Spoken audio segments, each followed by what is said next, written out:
siapa pengacara terhebat di Indonesia saat ini menurut Anda? Siapa pengacara terhebat di Indonesia? Saya tidak bisa komentar, tapi pertama kali jujur kalau dari segi cara berpakaian, saya pengagumnya Adnan Buyung Nasution sama cara ngomongnya. Almarhum. Dia mantan bos saya, tapi 20 tahun terakhir dia salah satu musuh saya terbesar dalam perkara-perkara. Saya masih ingat sebelum beliau meninggal, saya masih berhadapan sama dia di Singapura, di arbitrase internasional.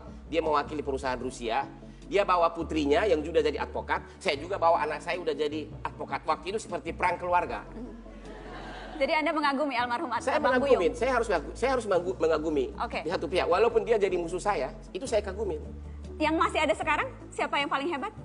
Yang masih ada sekarang kalau gini, pernah Dirjen Pajak di dalam suatu seminar bilang ke Pak Nono Makarim, nanya ke Pak Nono Makarim, ada siapa lawyer terhebat di Indonesia ini, kata Dirjen Pajak hanya menteri kepada Dr. Nono Makarim yang itu adalah mantan bos saya.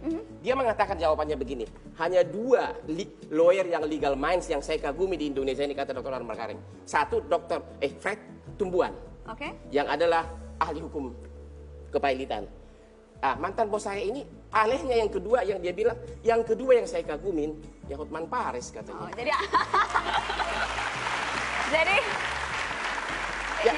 sebetulnya legal minds nggak? Legal minds. Jadi sebetulnya Anda tuh mau muji diri sendiri pakai omongan orang.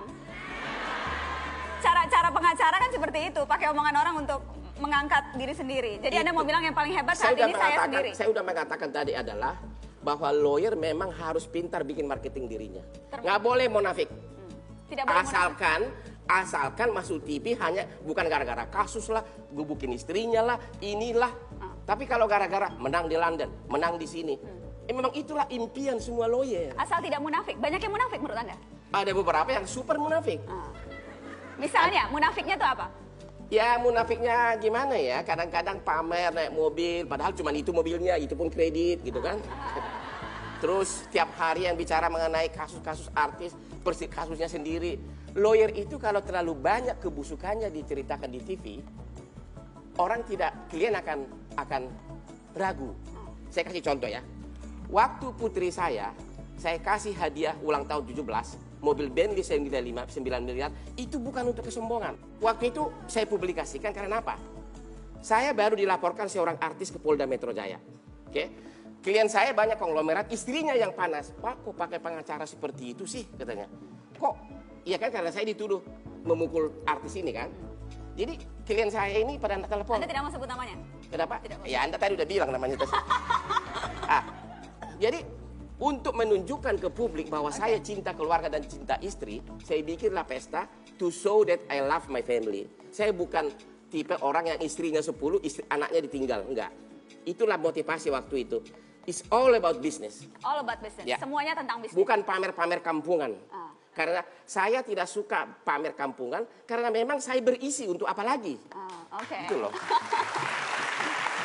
Bang Hotman, apa kasus paling berat yang pernah Anda tangani selama 30 tahun menjadi pengacara? Kasus paling berat yang saya tangani adalah jujur aja, ada dua. Satu kasus JIS yang itu, ya, yang guru-gurunya itu. Itu saya benar-benar yakin saya tidak bersalah, ya. Tapi kita nggak bicara substansi di sini.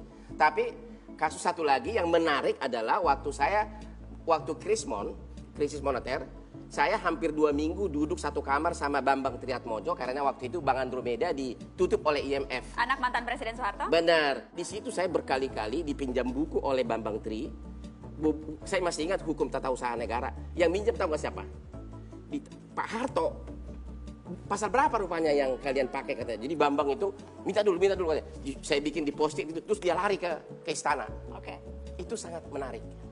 Karena seorang Hotman Paris loh, dari Danau Toba bisa sekarang anak presiden, nasibnya di tangan saya. Itulah kebanggaan seorang pengacara. Itulah kebanggaan seorang pengacara.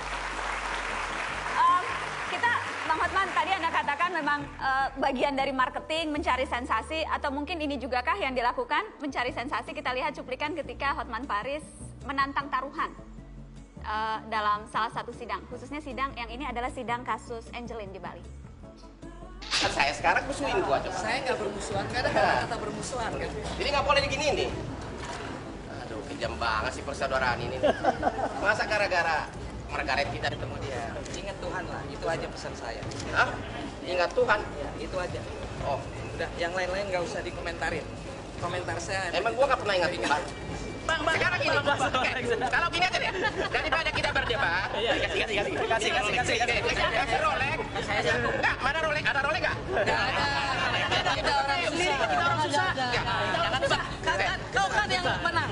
Iya, makanya aku tantang. Abang yang mau ngasih. Kalau sampai Margaret, Kalau mau kasih aku deh. kalau sampai Margaret, Kasihlah. tidak kena 340 atau 338 lah.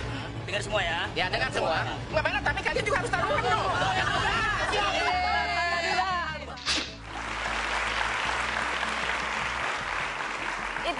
Itu juga bagian dari menarik perhatian publik dengan mengajak taruhan lawan Anda? Jujur dia. Jadi waktu itu suasana di pengadilan lagi nunggu sidang. Jadi pada panas malas-malasan, saya langsung iseng panggil haposan sama wartawan. Mau nggak bikin berita? Berita apa? Kata sini-sini saya bilang. Ya, langsung. Jadi begitu saya ketemu Hotma Sitompul yang dianggap orang sangat senior, saya panggil, hei kau sini kau, gue bilang. Tentu kan wartawan yang sedang duduk langsung bangun, ada apa nih mau berkelahi apa gitu kan? Begitu sudah saya panggil sini kau, wartawan langsung siapkan cerobongnya, ya kameranya. Ya. Jadi langsung pembicaraan itu diliput. Itu ide hanya timbul dalam 1 detik. Makanya saya bilang setiap murid saya di PKPA saya bilang to be a successful lawyer sebagian adalah lahir dari kandungan ibunya, by biologis. Apa jadi maksud Anda jadi sejak Sudah bagian dari diri kita itu bahwa tiba-tiba ide itu timbul. Oh, sejak dalam kandungan Anda sudah cemerlang, Anda mau bilang gitu? Bukan secara biologis. Tapi itu berarti Anda cuma bercanda ketika taruhan 1 miliar. Saya cuma bertanda iseng karena sidang Jadi belum mulai. tidak betul-betul berani untuk melepas. Oke. Itu Rolex Anda yang 1 miliar itu, Bang? Benar. Yang itu? Saya yakin karena saya udah yakin benar pasti Margaret kena 340. Oke. Karena saya udah yakin benar. Selama 4 bulan persidangan dari cara bertanya hakim kita udah tahu kena kemana nih. Jadi makanya saya berani. Kalau yakin kalah saya nggak mungkin tawarin. Saya ingin tahu statistik kemenangan dan kekalahan Anda berapa banyak? Anda menghitung tidak? Berapa kali Anda kalah, berapa kali Anda menang? Namanya lawyer pasti pernah kalah. Ya. Namanya lawyer pasti pernah kalah. Ya. Tapi memang kebetulan untuk bankruptcy boleh dikatakan memang saya kemenangannya sangat banyak, tapi pernah kalah. Pernah kalah? Ya. Salah satu yang paling penting bagi lawyer adalah, ini pesan saya juga, adalah mengikuti opini publik. Ya. Kemana arahnya publik itu? Dalam kasus Jessica, kalau saya jadi timnya, 2 bulan terakhir sebelum dilimpahkan ke kejaksaan, saya harus suruh ibunya Jessica itu nangis-nangis ke publik. Bagaimana anaknya ditahan tanpa ada bukti. Tapi entah kenapa, anaknya ini, ibunya ini kok disimpan terus. Padahal kalau seorang ibu nangis-nangis depan publik, pasti Kapolri, Kapolda akan tersentuh hatinya. Mungkin istrinya yang tersentuh. Gimana sih Pak, gitu kan?